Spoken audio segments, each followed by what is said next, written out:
Okey, kita sambung ke topik 2.2.2 iaitu dalam sistem pemerintahan. Okey, kita akan lihat sistem pemerintahan di negara kesatuan dan negara persekutuan. Kita berada di dalam negara persekutuan merujuk kepada sistem pemerintahan Amerika Syarikat.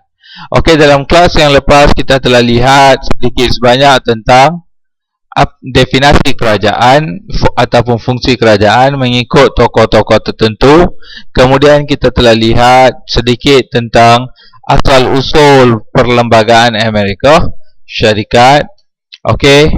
Kemudian pindaan yang dibuat sejak wujudnya Amerika Syarikat hanya lebih kurang 26 kali. Kemudian kita lihat tentang sedikit ciri-ciri perlembagaan Amerika Syarikat, dan kita telah lihat 3 badan pentadbiran yang utama yang hampir wujud di hampir ke semua negara di dunia hari ini, ya. Jadi kita akan lihat dengan terperinci bagaimana ke sistem di Amerika Syarikat ini sedang berfungsi. Okey, kita telah lihat badan perundangan yang dipanggil sebagai Kongres. Kongres ni akan terbahagi kepada 2, iaitu Dewan Senat dan Dewan Perwakilan. Dewan Senat ini akan menghantar 100 orang ahli, iaitu bagi 50 negeri, satu negeri 2 orang. Manakala Dewan Perwakilan pula jumlahnya tak tetap sebab dia bergantung kepada bilangan rakyat dalam negeri-negeri tersebut. Lebih ramai rakyatnya, lebih ramai perwakilan akan masuk ke Dewan Perwakilan. Okey, jelas. Fungsi Dewan Perundangan sama seperti kat Malaysia, iaitu membuat undang-undang. Cuma ada perbezaan, undang-undang yang dibuat oleh Dewan Perwakilan ini ataupun Kongres, undang-undang yang dibuat oleh Kongres ini boleh dibatalkan oleh siapa? Jumairah.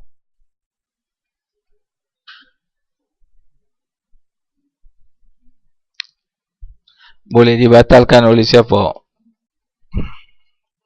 Nur Syafiqah binti Arif Fadilah.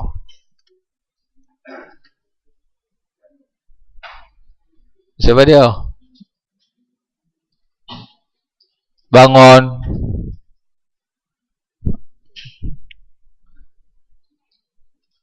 Siapa? Masuki. Boleh? Nur Asmadiano. Mana dia? Musalmi.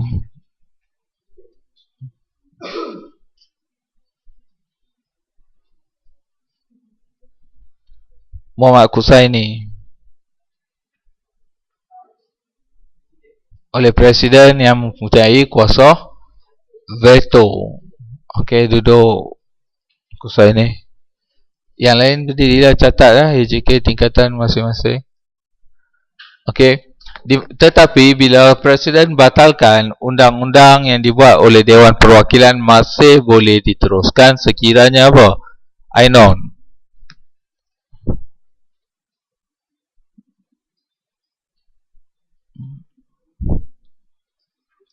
Muhammad Zulailmi.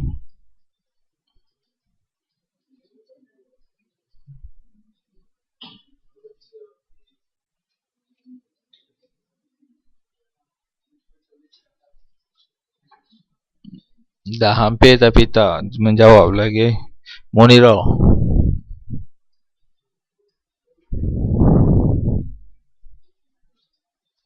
Okey, katakan Presiden dah batalkan undang-undang tersebut, tak boleh dikuatkuasakan, betul? Tetapi masih boleh dikuatkuasakan kalau ada persetujuan 2/3 daripada perwakilan. Maksudnya walaupun Kongres Presiden batalkan, tapi di Kongres dapat sokongan 2/3, benda tu on.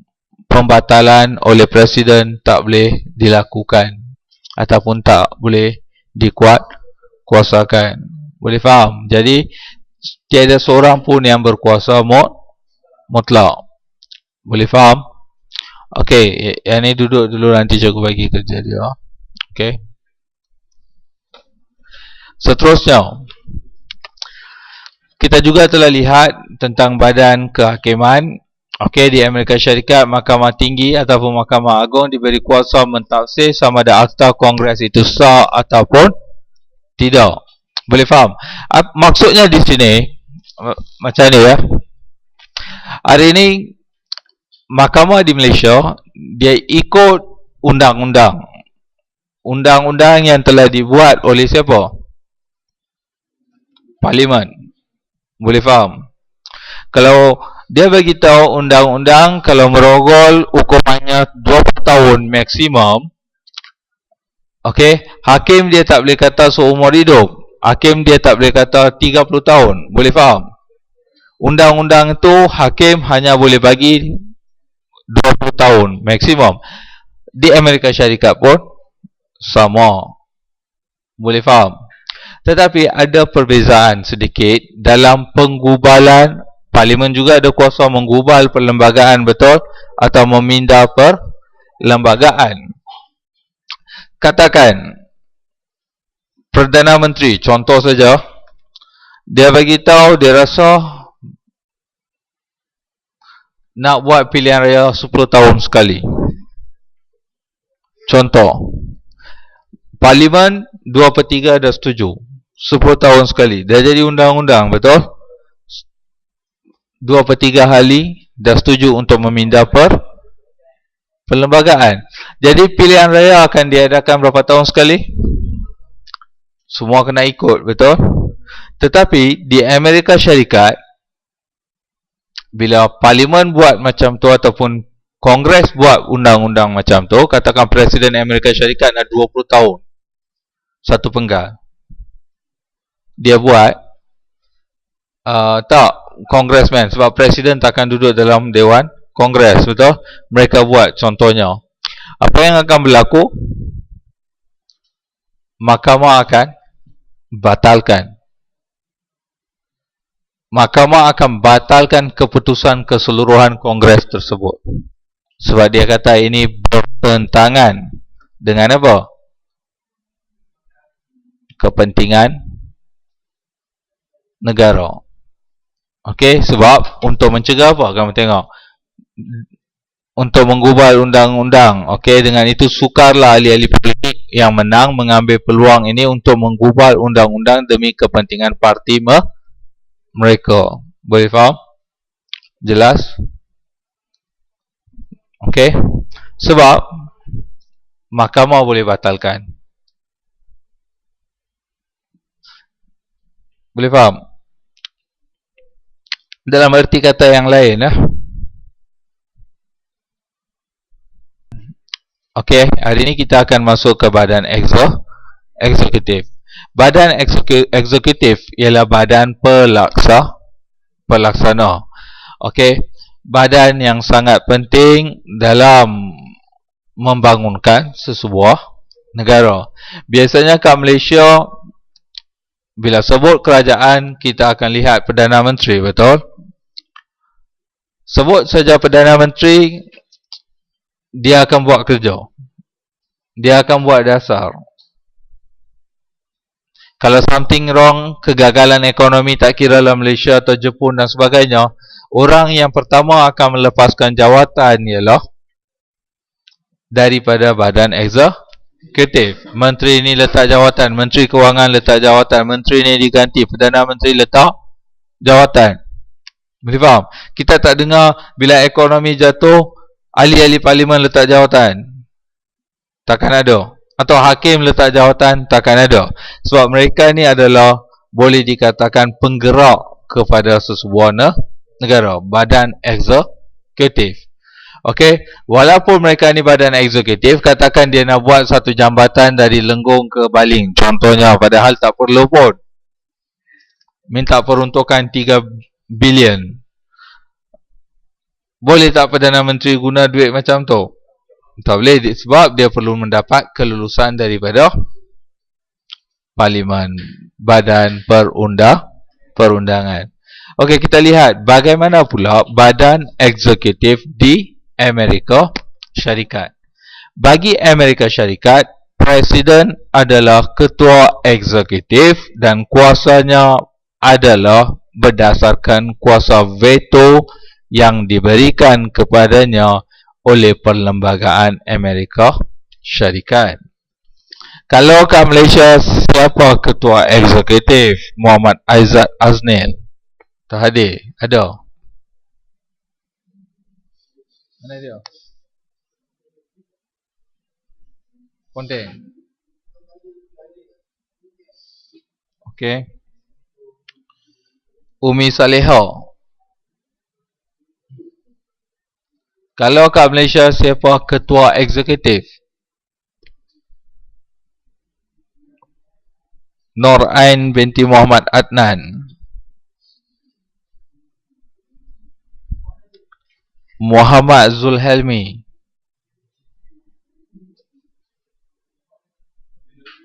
Perdana Menteri merupakan ketua eksekutif atau ketua jemaah menteri.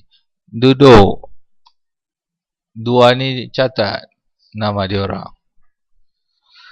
Okey. Kat Amerika Syarikat, siapa ketua eksekutif? Presiden. Dan kelas yang lepas cikgu dah terangkan kuasa veto. Apa tu kuasa veto? Nur Azifah binti Saharuddin.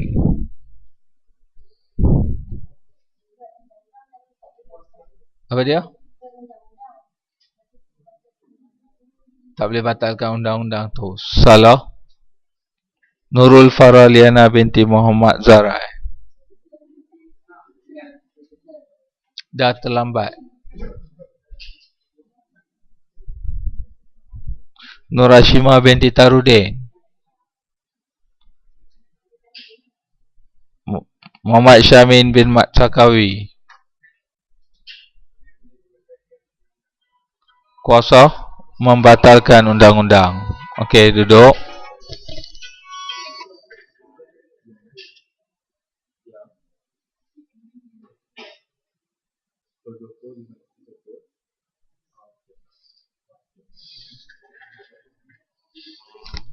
Okey.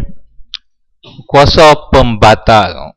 Veto ialah kuasa pembatal. Maksudnya kamu tak boleh buat undang-undang, tapi kamu boleh batalkan undang-undang tersebut. Kamu tak boleh buat keputusan, tapi kamu boleh batalkan keputusan tersebut. Boleh faham? Jelas? Itu adalah kuasa veto. Okey.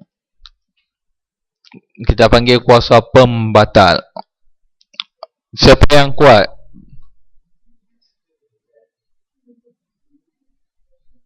Bila ada kuasa pembatal, kamu rasa dah kuat?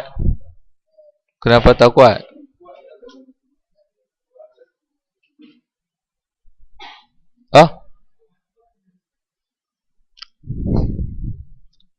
Sebenarnya tak kuat. Sebab kamu cuma boleh batalkan, tak boleh buat keputusan. Boleh faham? Kamu tak setuju, kamu boleh batalkan, tapi kamu rasa nak macam ni, tak boleh. Macam kita ambil satu contoh yang ringkas, dia bukan kuasa pembatal sebenarnya, tetapi kita panggil kuasa budi bicara. Duduk di Malaysia, dalam Perlembagaan Malaysia. Sekali lagi untuk memudahkan pemahaman kamu. Okey, bila habis pilihan raya, Perdana Menteri mestilah seorang yang mendapat sokongan majoriti dalam dalam Dewan Rakyat. Parlimen ada 3 elemen, YDPA, Dewan Rakyat dan Dewan Negara. Pilihan raya dan ketua eksekutif bagi kerajaan Malaysia mesti daripada Dewan Rakyat. Okey? Mesti daripada Dewan Rakyat. Katakan Perdana Menteri, ya. Katakan Perdana Menteri. Okey. Katakan Perdana Menteri menang di persemua nanti Datuk Seri Najib yang mendapat sokongan majoriti pergi untuk mendapat watika pelantikan sebagai Perdana Menteri. Contoh, yang di Pertuan Agong tak setuju. Dia tak setuju. Maksudnya dia tak boleh dilantik sebagai Perdana Menteri. Tapi dia tak boleh kata saya nak Muhyiddin jadi Perdana Menteri. Dia tak boleh cakap. Boleh faham? Dia cuma boleh kalau ada orang datang, dia tengok setuju atau tak setuju. Yang buat keputusan nak bagi sokongan majoriti itu adalah ahli Dewan Rakyat. Contohnya mereka pilih, tiba-tiba mereka pilih seorang. Semua ahli Dewan Rakyat pun majoritinya setuju. Jadi dia pergi. Kalau yang di Pertuan Agong setuju, maka dia boleh jadi Perdana Menteri. Kalau tak setuju, pergi balik ke Dewan Rakyat, cari seorang. Tapi dia kata, kamu mesti pilih yang ni. Saya nak suka yang ni jadi Perdana Menteri. Dia tak boleh cakap. Boleh faham? Maksudnya dia kuasa. So maksudnya tujuan dia, mungkin kamu rasa apa pula kenapa macam ni semua kan? Sebenarnya tujuannya untuk menidakkan seorang itu berkuasa penuh. Okey? Kamu ada kuasa, tapi kuasa kamu setakat boleh batal je, tapi tak boleh buat keputusan. Kamu ada kuasa buat undang-undang, tapi kamu tak boleh buat suka hati kamu sebab orang lain boleh batalkan kuasa tersebut. Boleh faham? Jadi dia, kita panggil check and balance. Okey? Jadi kamu buat undang-undang yang menyeleweng, orang lain boleh batalkan. Okey. Jadi di Amerika Syarikat, kuasa berada di tangan presiden dan presiden mempunyai kuasa pembatal, veto. Mengikut perlembagaan Amerika Syarikat ataupun bidang kuasanya terhad setakat dibenarkan oleh perlembagaan Amerika Syarikat sahaja. Kita lihat, kuasa eksekutif ini adalah kerana presiden adalah ketua eksekutif yang menjalankan pemerintahan di Amerika Syarikat dan memastikan ia berhati-hati supaya undang-undang dalam perlembagaan diguna sebaik mungkin seperti apa yang dilaksanakan. Boleh faham? Tak boleh faham? Saya mudahkan. Yang pertama, ketua eksekutif ialah presiden yang akan menjalankan pemerintahan di Amerika Syarikat. Jadi, ketika menjalankan pemerintahan ataupun menjalankan tugas atau tanggungjawabnya, presiden perlu berhati-hati supaya apa yang dia buat itu tidak bertentangan dengan perlembagaan. Sebab kita dah bagi tahu perlembagaan Amerika Syarikat kabur. Sebab apa kabur? Untuk membolehkan kita menyesuaikan mengikut peredaran zaman. Tetapi nilai-nilai tertentu perlu dipertahankan. Boleh faham? Seterusnya, kuasa yang kedua, presiden memiliki kuasa menolak rang undang-undang dengan tidak menandatanganinya. Dia boleh tolak. Kongres atau Dewan Kongres lah, Dewan Perundangan di Amerika Syarikat, kita panggil Kongres, dah luluskan, bawa ke presiden untuk dilaksanakan. Dia kata tak boleh. Dia boleh tolak dalam selama 10 hari masa bekerja. Maksudnya kalau dia setuju dalam 10 hari dia kena sign. Kalau lepas 10 hari bekerja pun dia tak sign, maksudnya presiden tak bersetuju. Boleh faham? Tak perlu kata saya tak setuju pun. Kalau Kongres akan tunggu. Kalau dalam 10 hari pun presiden tak setuju, maksudnya benda tu, mereka tak terima benda tu dengan tanda tangan, maksudnya presiden tak setujulah. Tetapi boleh tak Kongres buat semua, dia tak suka Kongres, dia tak nak sign semua? Tak boleh juga. Kuasa veto itu juga bukan mutlak.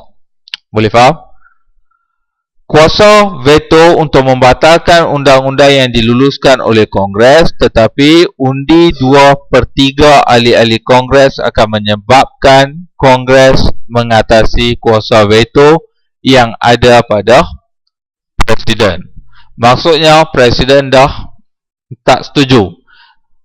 Tetapi kalau rang undang-undang tersebut mendapat sokongan 2/3, lepas dia tak setuju, pergi balik, bahas balik, dapat sokongan 2/3 ahli Kongres, kuasa veto presiden yang akan terbatal.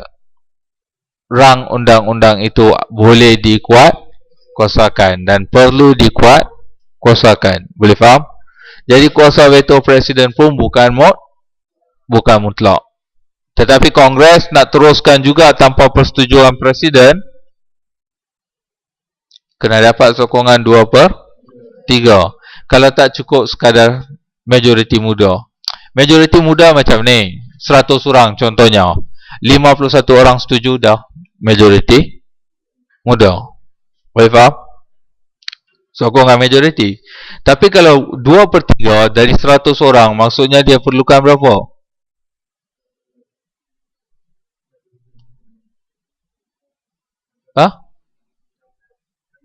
66. Dekat-dekat 70, betul? Dekat-dekat 70 orang perlu setuju. Kalau tak, benda tu tak boleh dikuatkuasakan. Okey, kita teruskan. Yang ketiga, sebagai kuasa presiden, sebagai ketua eksekutif juga, dia merupakan, cikgu dah terangkan untuk kelas ekonomi hari itu, betul? Dia merupakan ketua terus tentera, betul? Okey, hari ini kita lihat kuasa sebagai panglima tertinggi tentera. Kuasa sebagai panglima tertinggi tentera. Perlembagaan Amerika Syarikat memberi peluang dan kuasa kepada presiden untuk bertindak tegas jika negaranya diancam musuh atau kuasa lain. Di sini presiden akan jadi ketua angkatan tentera. Boleh faham? Jadi tanggungjawab mempertahankan atau menjamin keselamatan Amerika Syarikat memang berada di bahu presiden. Boleh faham? Hal ini berlaku sejak Presiden Abraham Lincoln yang memerintah Amerika Syarikat. Ini buktinya. Ketika itu, Amerika Syarikat sedang mengalami perang saudara, dan untuk mengatasi masalah ini, Lincoln telah meminta persetujuan Kongres untuk mengubah suai perlembagaan untuk memberikannya kuasa berperang. Okey?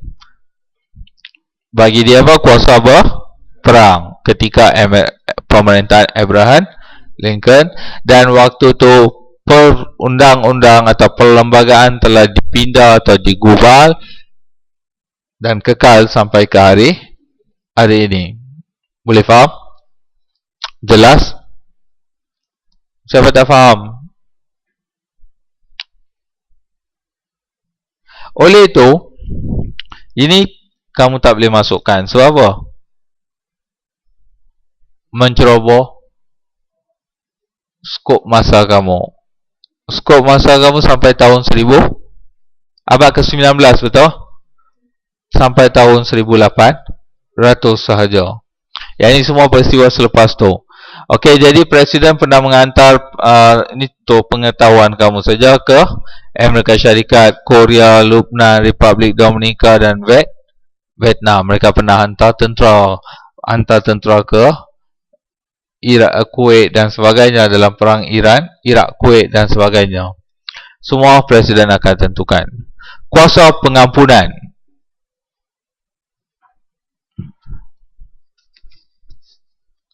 Presiden juga mempunyai kuasa pengampunan.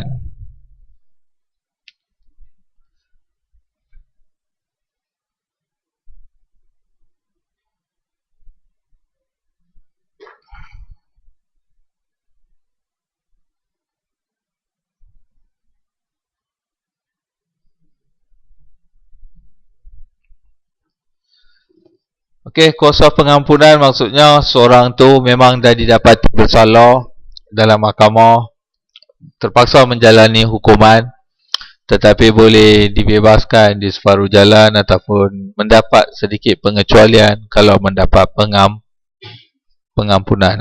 Ada tak kat Malaysia? Ada. Kuasa mengampun di tangan siapa? Yang di Pertuan Agong, yang akan bertindak mengikut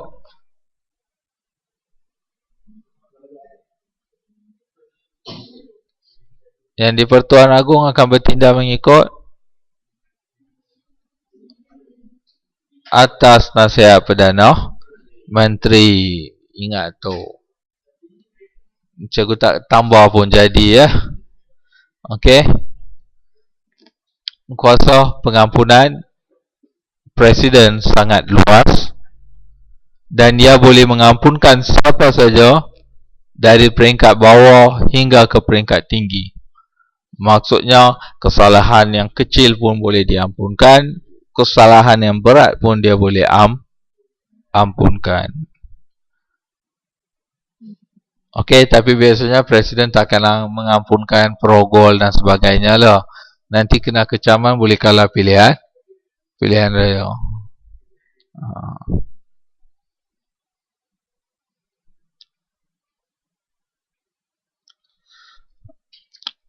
Okey, cikgu tak pasti Presiden yang ni dah terlepas daripada tahun yang ni. Jadi untuk pengetahuan kamu, Presiden Ford pernah mengampunkan bekas Presiden Amerika Syarikat Richard Nixon. Skandal Watergate ni satu skandal yang famous dalam sejarah Amerika Syarikat, di mana mereka akan menyingkirkan Presiden Nixon. Okey. Dan Presiden Nixon memang terbukti bersalah dalam skandal Watergate walaupun dia telah bertindak, dan hari ini sejarah menilai tindakan dia betul. Okey. Memang, tetapi dia, apa yang dia buat dari segi sistem salah, tetapi tujuan dia buat betul. Tetapi sistem perlu dipertahankan, betul? Jadi dia telah didapati bersalah, terpaksa turun daripada jawatan, tetapi akan diampunkan oleh Presiden Ford. Maksudnya tak perlu masuk penjara lah. Okey.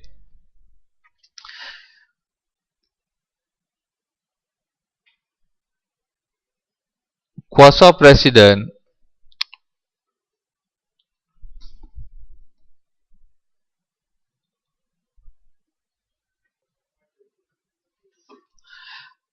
kuasa menandatangani perjanjian. Ini satu lagi kuasa yang ada pada Presiden Amerika Syarikat.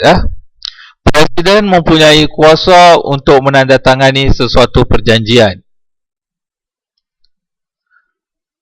Seorang Presiden diberi kuasa eksekutif oleh perlembagaan dan Kongres untuk mengadakan perundingan dengan negara-negara luar. Jadi Presiden boleh pergi buat perundingan dengan negara-negara luar, namun Kongres akan sentiasa mengawasi segala tindakan Presiden. Dan Presiden itu boleh menandatangani. Okey, katakan mereka nak menjalin hubungan perdagangan, menjalin kerjasama ketenteraan. Okey, semua ni Presiden boleh buat keputusan dan menandatangani. Kamu perlu tahu, kita ada Mahkamah Dunia yang melibatkan pertelagan antara dua negara. Kalau Presiden sign kemudian dia tak nak buat, satu lagi kerajaan boleh saman. Boleh faham? Okey. Seterusnya, kuasa eksekutif yang keenam, kuasa melantik pegawai-pegawai berjawatan tinggi.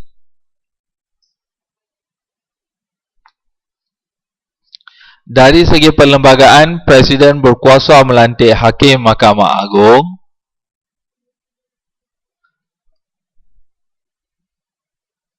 Duta, Menteri dan pegawai kerajaan yang penting. Namun Presiden harus memberitahu Kongres segala perjalanan jentera pentadbirannya. Okey. Macam setengah jawatan penting kalau Presiden nak lantik, dia perlu mendapat kelulusan daripada Kongres. Sekali lagi, macam dahululah, Kongres tak boleh kata saya nak yang ni. Cuma dia boleh tapis yang pergi. Mereka akan interview. Okey, kalau dalam pilihan raya Presiden yang akan datang, katakan Obama kalah contohnya. Okey, mungkin Presiden baru akan ambil alih, betul? Waktu tu akan ada live untuk jawatan-jawatan tertentu, terutamanya Secretary of State. Okey, di Amerika Syarikat kita tak panggil minister, kita panggil Secretary of Defense, Secretary of State dan macam tu. Hari ni Secretary of State ialah siapa dia? Hillary Clinton, isteri kepada Bill Clinton. Mereka tak cerai.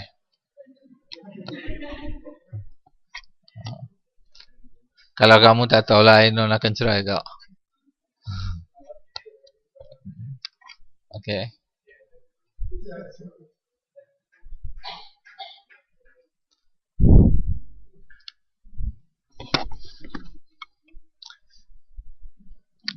Di Amerika Syarikat, Presiden yang sama boleh berkuasa selama 2 penggal sahaja. Okey. Popular macam mana pun, rakyat mau dia lagi pun tak boleh. Lepas 2 penggal, tukar. Maksudnya penggal kedua tu dia takkan bertanding dah lah, takkan buat kempen dah. Obama sekarang dia akan berkempen kalau dia nak mempertahankan jawatan. Ini bertujuan untuk mengelakkan Presiden daripada menjadi diktator atau menyeleweng.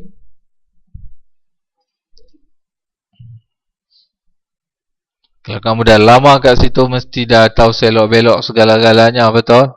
Boleh ya ni. Seperti rasuah dan menggunakan wang untuk kepentingan dirinya dan juga salah guna kuasa. Menurut Perlembagaan Amerika Syarikat, Presiden hanya mempunyai 2 penggal sahaja.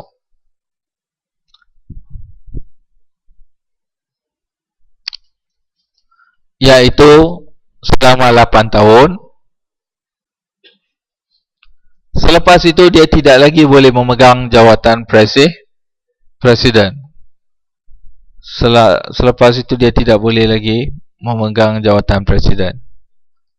Malaysia pun, walaupun tak bertulis, tetapi tak panjang setiap Perdana Menteri pun. 6 tahun, 8 tahun.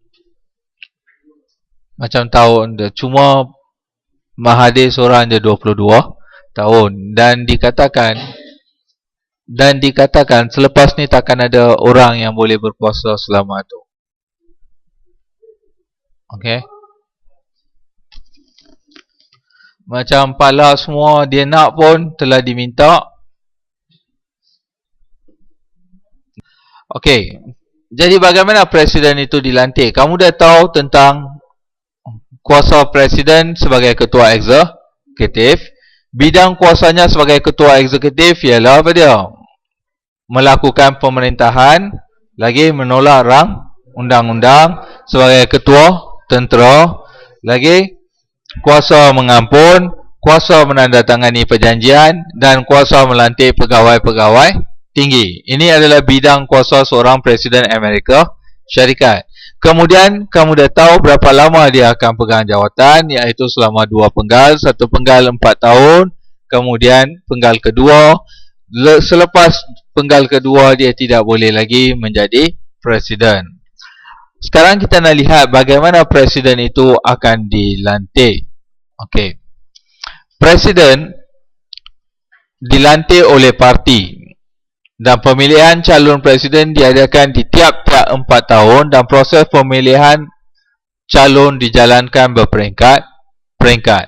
Jadi dia peringkat pertama kamu kena announce Tak kira lah kamu dalam parti yang sama, kamu kena announce saya nak jadi bertanding untuk jawatan presiden. Katakan dalam parti Demokrat ada 7 orang berminat, mereka akan announce. Boleh faham? Bila mereka announce saja nak bertanding, kamu kena pergi ke tahap pertama yang berlaku di peringkat wilayah. Bila masuk ke peringkat wilayah, kamu tanding-tanding, kamu rasa diri kamu tak dapat undi popular, kamu sendiri akan berundur. Itu cara dia orang. Mereka tak akan kata parti akan berpecah semua, tak ada lah. Mereka bertindak atas kepentingan negara. Okey, sebab tu apabila seorang presiden Amerika Syarikat bila menjadi presiden, dia bukan lagi presiden kepada parti, tetapi dia adalah presiden kepada keseluruhan rakyat Amerika Syarikat. Itu dasar dia orang. Lepas di situ, dia akan pergi pada convention peringkat negeri. Presiden akan bergerak kepada setiap negeri. Ada 50 negeri, betul? Untuk dapat sokongan. Katakan 30 negeri sokong dia, 20 negeri sokong orang lain. Still fight, betul? Kemudian, tahap ketiga pemilihan dilakukan oleh peringkat tertinggi yang mengandungi 35 orang ahli. Dah habis-habis dapat popular semua, yang tinggal tu akan dipilih di peringkat lebih tinggi. Dan akhir sekali, pemilihan di peringkat kebangsaan, yang ini hari pilihan raya. Hanya seorang akan bertanding untuk satu parti. Okey. Presiden adalah pemegang kuasa ketua eksekutif dan memastikan perjalanan pentadbirannya berjalan dengan lancar. Oleh kerana itu, presiden juga memegang kuasa dalam sistem birokrasi negara. Birokrasi bermaksud pentadbiran negara. Jadi dalam kelas yang akan datang kita lihat Kongres dan Kabinet. Okey. Ada sebarang soalan?